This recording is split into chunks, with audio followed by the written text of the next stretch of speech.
अस्सलाम वालेकुम, hello viewers, hello students, कैसे हैं आप? ठीक हैं? मैं उम्मीद करता हूँ आप खैरियत से होंगे। Dear viewers and dear friends, आज सबसे पहले तो मैं आपको एडवांस ईद मुबारक पेश करता हूँ, क्योंकि ईद कुर्बान बहुत करीब है और मैं चाह रहा था कि ईद कुर्बान के हवाले से जो डिफ़िकल्ट वर्ड्स हैं, जो ज़ख़ीरा अल्फाज हैं, जो वोकेबलरी है, उसके हवाले से दोस्तों के साथ, यूट्यूबर्स के साथ, व्यूअर्स के साथ और स्टूडेंट्स के साथ वो डिफ़िकल्ट वर्ड्स जो हम ईद कुर्बान पर इस्तेमाल करते हैं उस पर एक नई वीडियो शूट करके अपलोड कर दूं। तो इसी सिलसिले की ये कड़ी है और ये मैं वीडियो शूट कर रहा हूं। तो सबसे पहले तो मैं आपको ईद मुबारक पेश करता हूं वंस अगेन।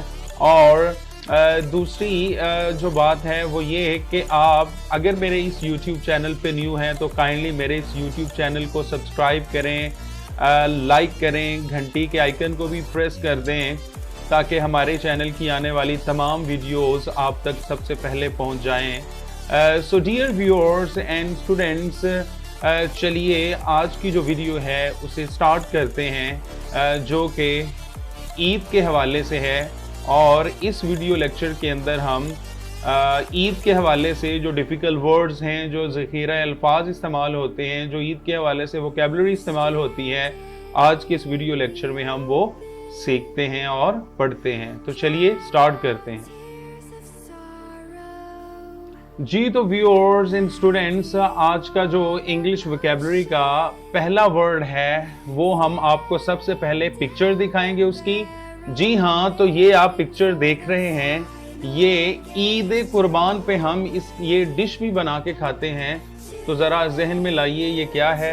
चलें, अगर आपको नहीं पता तो मैं आपको क्लू दे देता हूँ उर्दू में। तो ये है सिरी पाए। सिरी पाए की ये डिश बनी हुई है और हमने ये सीखना है कि सिरी पाए को हम इंग्लिश में क्या कहते हैं। तो चलिए इसकी इंग्लिश पढ़ते हैं। सिरी पाए को डियर व्यूअर्स एंड स्टूडेंट्स हम इंग्लिश में हेड एंड थ्रोटर्स कहते हैं। जी हाँ, तो अब आपको सिरी पाए की इंग्लिश डिफिकल्ट महसूस नहीं होनी चाहिए क्योंकि आपने लर्न कर ली है। सिरी पाए को इंग्लिश में हम कहते हैं हेड एंड थ्रोटर्स। नेक्स्ट वर्ड देखते हैं। नेक्स्ट पिक्चर है हमारे सामने, तो वो गोल गोल ये बनी हुई है, इसे क्या कहते हैं? चलें, अगर आपको नहीं पता तो ये भी डिश हम ईद कुर्बान पे बनाते हैं। तो इस डिश का नाम है कोफ्ता। तो हम कोफ्ते को इंग्लिश में क्या कहते हैं ये भी हम इसी लेक्चर में सीखेंगे। तो कोफ्ते को हम इंग्लिश में कहते हैं meat ball. Meat ball pronounce कीजिए, मीट बॉल। नेक्स्ट वर्ड देखते हैं ईद कुर्बान के हवाले से, जो बहुत ज़्यादा इम्पॉर्टेंट है और जिसकी वोकेबलरी का हमें पता होना चाहिए, वो है हज। हज, आपको पता है कि जिलहज्जा के महीने में हज होता है और हज के बाद कुर्बानी होती है। और इसी कुर्बानी के नाम पे हम तमाम जो मुसलमान हैं रूए ज़मीन पर, वो हज़रत इब्राहीम अलैहिस्सलाम की याद में कुर्बानी देते हैं। तो हज को कहते हैं पिलग्रिमेज। Pilgrimage, pilgrimage. हज, लोग तवाफ कर रहे हैं और ये काबतुल्लाह की तस्वीर है। नेक्स्ट देखते हैं आज का जो डिफिकल्ट वोकेबलरी का वर्ड है वो है कुर्बानी। क्या है? कुर्बानी। और कुर्बानी को डियर व्यूअर्स हम इंग्लिश में कहते हैं सैक्रिफाइस। सैक्रिफाइस, कुर्बानी की इंग्लिश है सैक्रिफाइस। नेक्स्ट देखते हैं ज़िबाह करना। ज़िबाह करना, तो ज़िबाह करना की इंग्लिश होती है स्लॉटर। स्लॉटर। और डियर स्टूडेंट्स, जिस जगह पे बाकायदा जानवरों को ज़िबाह किया जाता है उस जगह को हम कहते हैं स्लॉटर हाउस। इसके आगे जस्ट आपने हाउस लगा देना है। तो जो मज़बाह खाना होता है, जिस जगह पे जानवरों को बाकायदा ज़िबाह किया जाता है, उसे कहते हैं स्लॉटर हाउस। Slaughter house. और ज़िबा करना को तकबीर फेरना मतलब जानवर के गले पे छुरी रख के चलाना, इसे हम कहते हैं इंग्लिश में स्लॉटर, स्लॉटर। नेक्स्ट वर्ड देखते हैं। ये आपको पिक्चर पे क्या नजर आ रहा है? खाल, गाय की। जो चमड़ी होती है जानवर की ऊपर वाली सतह, जिसके अंदर गोश्त महफूज होता है, उसे हम उर्दू में तो खाल कहते हैं, लेकिन इंग्लिश में भला क्या कहते हैं? बहुत सिंपल और इजी वर्ड है, वो है हाइड। कुर्बानी का जो जानवर होता है या दूसरा कोई भी जानवर, उसकी जो खाल होती है उसे हम इंग्लिश में कहते हैं हाइड, हाइड। जी, तो नेक्स्ट देखते हैं।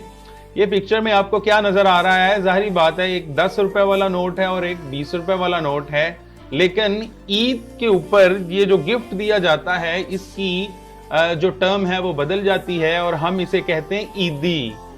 इन नोटों को हम क्या कहते हैं? ईदी।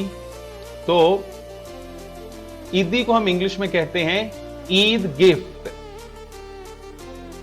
ईदी को क्या बोलते हैं? ईद गिफ्ट। नेक्स्ट देखते हैं ईद पे इस्तेमाल होने वाली जो वोकैबुलरी है। अगर आपने किसी को कहना है कि ईद मुबारक, तो उसकी इंग्लिश हम नेक्स्ट देखते हैं, लेकिन अभी है ईद कुर्बान को हम इंग्लिश में कौन सा वर्ड देते हैं? ईद कुर्बान को हम कहते हैं ग्रेटर ईद, ग्रेटर ईद। वैसे तो ईद कुर्बान का बाकायदा नाम है ईद उल अजहा, ईद उल अजहा, लेकिन हम वैसे अपनी जो कोलोकियल लैंग्वेज है उसमें कहते हैं कि ये जो है ये बड़ी ईद है, और रमज़ान के बाद जो होती है वो छोटी ईद होती है। तो इसी तरह स्मॉलर ईद छोटी ईद को कहते हैं, और ईद कुर्बान जो बड़ी ईद होती है उसे हम ग्रेटर ईद कहते हैं, ग्रेटर ईद। ईद कुर्बान मतलब बड़ी ईद को हम क्या कहेंगे? ग्रेटर ईद।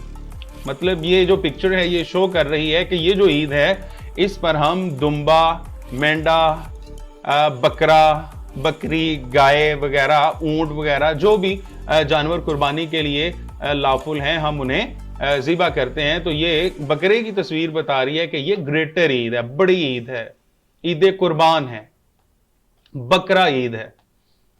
नेक्स्ट वोकैबुलरी का वर्ड देखते हैं। ये जो पिक्चर आपको नजर आ रही है, इसमें ये दिखाया जा रहा है कि कोई आपको ईद विश कर रहा है, ईद मुबारक कह रहा है। तो अगर आपने किसी को ईद मुबारक इंग्लिश में कहना हो तो वो हम किस तरह कहेंगे? क्योंकि उर्दू में तो हम कहते हैं ईद मुबारक, तो इंग्लिश में अगर आपने किसी को कहना है ईद मुबारक तो आप कहेंगे happy Eid, happy Eid, happy Eid. जिस तरह आप किसी की बर्थडे पर उसे कहते हैं ना हैप्पी बर्थडे, उसका मतलब ये होता है कि आपको सालगिरह मुबारक हो। तो अगर आपने किसी को कहना है कि ईद मुबारक तो आप कहेंगे हैप्पी ईद, और अगर आपने ये कहना है कि आपको बड़ी ईद मुबारक हो तो आप कहेंगे happy greater Eid, happy greater Eid.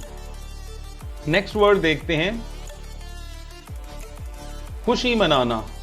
तो चूंकि ईदैन पर खुशी मनाई जाती है, दावत व ताम होता है, खुशी मनाई जाती है, तो खुशी मनाने को हम कहते हैं सेलिब्रेट, सेलिब्रेट, सेलिब्रेट। नेक्स्ट देखते हैं। मस्जिद नजर आ रही है और वहां पर मुसलमान इज्तिमाई तौर पर जमात के साथ नमाज पढ़ रहे हैं। तो जमात के साथ जो ईद की नमाज पढ़ना है उसकी इंग्लिश होती है offer Eid prayer in congregation, offer Eid prayer, prayer in congregation, congregation, जमात के साथ ईद की नमाज पढ़ना। नेक्स्ट वर्ड देखते हैं ईद की नमाज। ईद की नमाज की इंग्लिश क्या होगी?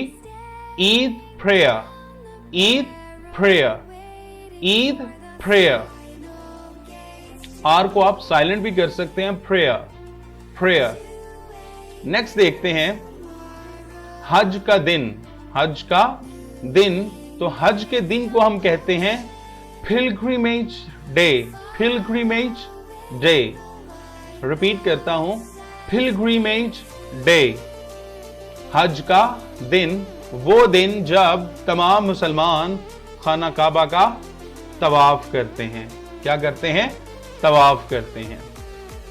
शैतान को फिर कंकरियां मारते हैं और फिर कुर्बानी करते हैं। नेक्स्ट देखते हैं, हाजी, जो हज करने वाला होता है, ये जो सारे लोग हरम पाक में, खाना काबा में, काबतुल्लाह के इर्द गिर्द खड़े हैं और जो हज करने की नीयत से खाना काबा जाते हैं, इबादत करते हैं वहां पे, तो उन्हें क्या कहा जाता है? हाजी। तो हाजी की इंग्लिश क्या है? पिलग्रिम। पिलग्रिम, रिपीट करता हूं, पिलग्रिम। पिलग्रिम, हाजी को हम इंग्लिश में कहते हैं पिलग्रिम। तो जितने भी हाजी हज करके आए तो उन्हें लाजमी तौर पे हैप्पी पिलग्रिमेज आपने कहना है। हज मुबारक हो और उनसे दुआएं भी लें। नेक्स्ट जो वर्ड है वो जाहिर बात है कि ईद पे हम दूसरों से बहुत ज्यादा लोगों के साथ सलाम करते हैं, हैंडशेक करते हैं। तो हैंडशेक की हाथ मिलाने को हम कहते हैं सलाम करना, और इंग्लिश में हम कहते हैं ग्रीट। ग्रीट क्या है वर्ड? ग्रीट। ग्रीट। नेक्स्ट देखते हैं, जब हम नमाज पढ़ लेते हैं तो ईद के बाद हम क्या करते हैं? एक दूसरे के साथ न सिर्फ हाथ मिलाते हैं बल्कि गले भी मिलते हैं। तो गले मिलना, इसकी इंग्लिश होती है embrace. Embrace, greet and embrace. Greet and embrace, गले मिलना। तो ईद के बाद जाहिर बात है फैमिली मेंबरान से भी और दोस्त अहबाब से भी आप क्या करते हो? गले मिलते हो। और इंग्लिश में हम इसे कहते हैं गले मिलने को एम्ब्रेस। एम्ब्रेस। नेक्स्ट देखते हैं, नेक्स्ट जो वर्ड है वो है इज्तिमाई कुर्बानी। इज्तिमाई कुर्बानी। तो इज्तिमाई कुर्बानी को हम कहते हैं कलेक्टिव सैक्रिफाइस। Collective sacrifice. आप देख रहे हैं काफी सारी तादाद में जानवर ज़िबा किए हुए हैं, तो बहुत ज्यादा जो लोग इकट्ठे होकर कुर्बानी करते हैं तो उन्हें कहा जाता है कलेक्टिव सैक्रिफाइस।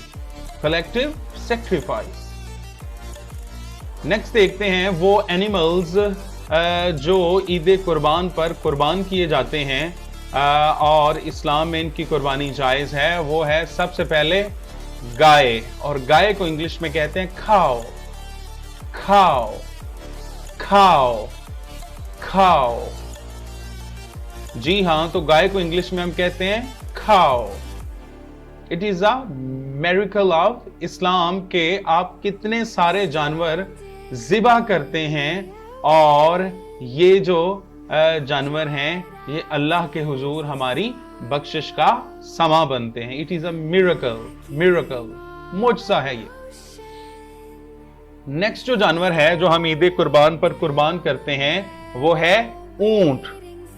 और ऊंट को हम इंग्लिश में कहते हैं कैमल। कैमल।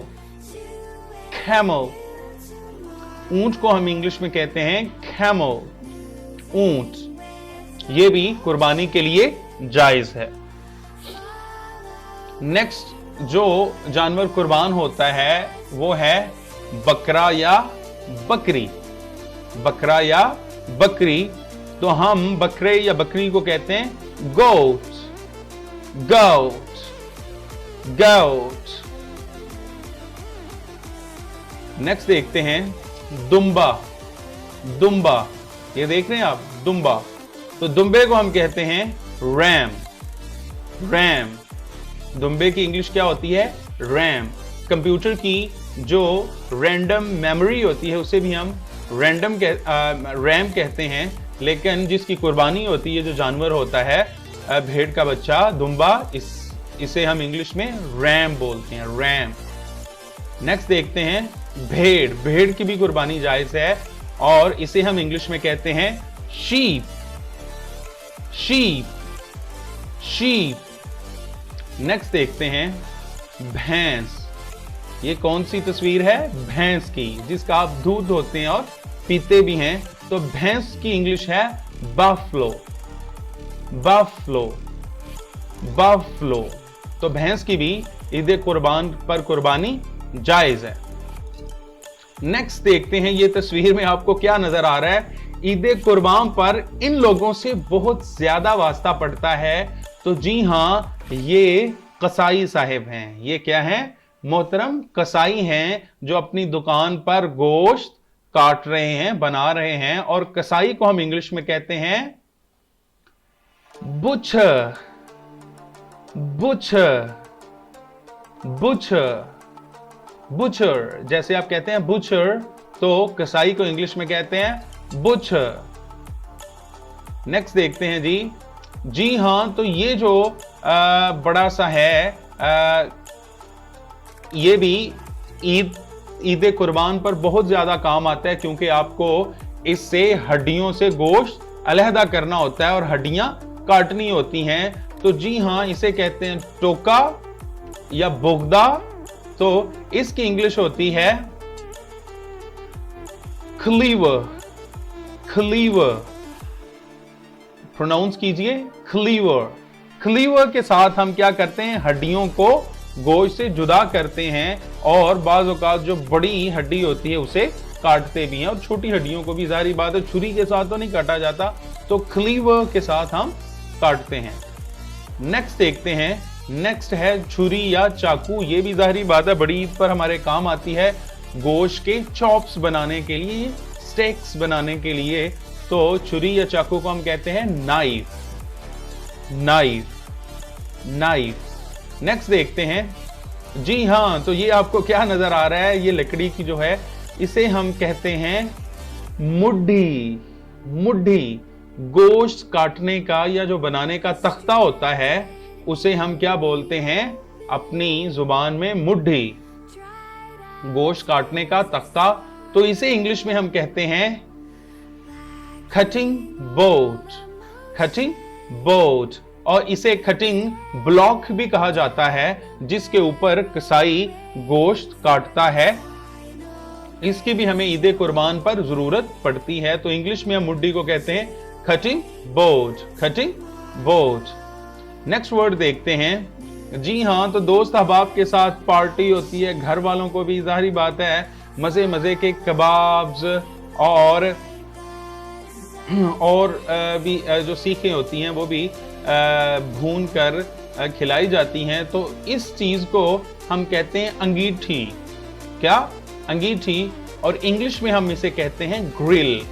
ग्रिल, वो चूल्हा नुमा अंगीठी जिसके ऊपर रख के हम कबाब, सीख, टिक्के, बोटी और इस तरह की चीजें भूनते हैं, इसे हम कहते हैं ग्रिल। क्या कहते हैं? ग्रिल। अंगीठी की इंग्लिश क्या है? ग्रिल। ये भी ईद कुर्बान पर काम आती है। लोग इतना जो कीमा है वो करवा के रख लेते हैं, 10-10, 15-15 किलो, और फिर उसकी वो क्या करते हैं? कबाब बना के अंगीठी पर, ग्रिल पर उसे भूनते हैं। नेक्स्ट देखते हैं, वो लोग जो तिक्कों के कबाब, बोटी, मलाई बोटी, इन चीज़ों के शौकीन हैं, उन्हें तो ये जो सीख है इसका पता ही होगा। ये है सीख, और सीख को हम इंग्लिश में कहते हैं स्क्यूअर। सिक्यूअर, सिक्यूअर, स्क्यूअर।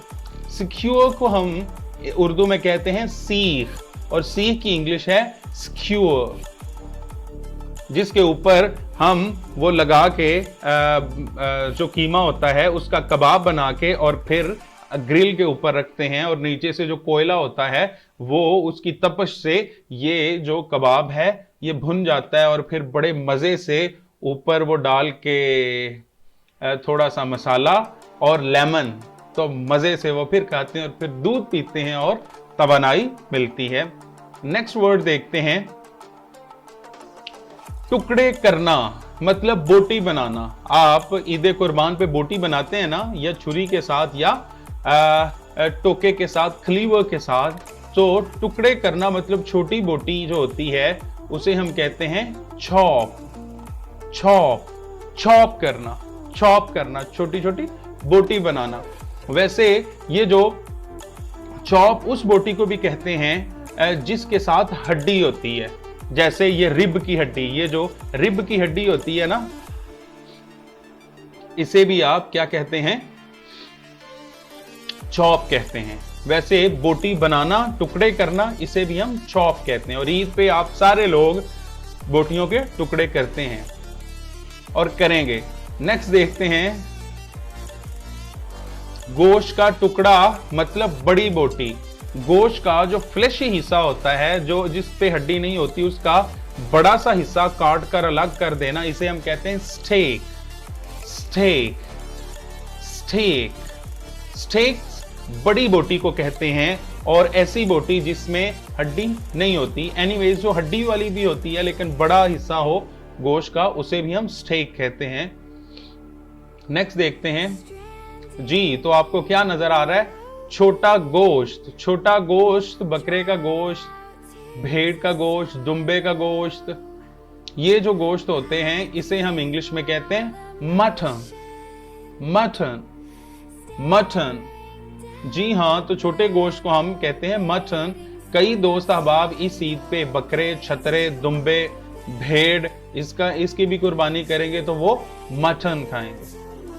नेक्स्ट देखते हैं, ये गाय या बैल का गोश्त है, सांड का गोश्त है, जिसे हम इलाकाई जुबान में बड़ा गोश्त कहते हैं। और बड़े गोश्त को हम इंग्लिश में कहते हैं बीफ। बीफ बीफ बड़े गोश्त को क्या कहते हैं, बीफ। नेक्स्ट देखते हैं, वैसे कोई भी गोश्त हो उसे हम कहते हैं मीट। मीट मीट वो छोटा हो या बड़ा हो लेकिन हो गोश्त, उसे हम मीट कहते हैं। नेक्स्ट देखते हैं, ये आपको पता है कीमा करने वाली मशीन है और साथ क्या हो रहा है, कीमा। तो कीमा भी बहुत सारे लोग इस्तेमाल करते हैं बड़ी ईद पे, ईद कुर्बान पे। तो कीमे की इंग्लिश क्या होती है, mince. Mince mince mince mince कहते हैं कीमे को। तो मेरी दुआ है कि आप टिका के कीमा खाएं लेकिन अपने आप को बीमार मत कर लीजिएगा। दूध का बहुत ज्यादा इस्तेमाल कीजिएगा और लेमन का भी इस्तेमाल कीजिएगा। नेक्स्ट देखते हैं कि आपने गोश्त किस तरीके से पकाना है। तो वो जो पकाने की किस्में हैं वो आप देख रहे हैं कि पिक्चर में इसको तला जा रहा है, डिप किया जा रहा है किसके अंदर, घी के अंदर, ऑयल के अंदर। और तलना या फ्राई करने की इंग्लिश होती है फ्राई। फ्राई फ्राई अगली जो डिश है जो हम ईद कुर्बान पर बनाते हैं वो है, हम गोश्त को भूनते हैं अंगीठी पर। अंगीठी पर, ग्रिल पर, स्क्यूअर के साथ हम क्या करते हैं, सीखों पे लगा के तो गोश्त भूनते हैं। तो इसे हम कहते हैं बारबीक्यू।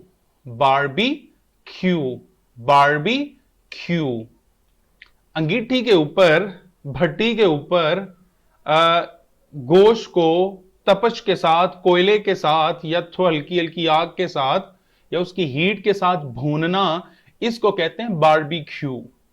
बारबीक्यू। नेक्स्ट देखते हैं, देखें कितने कमाल का ये जो है नजारा है।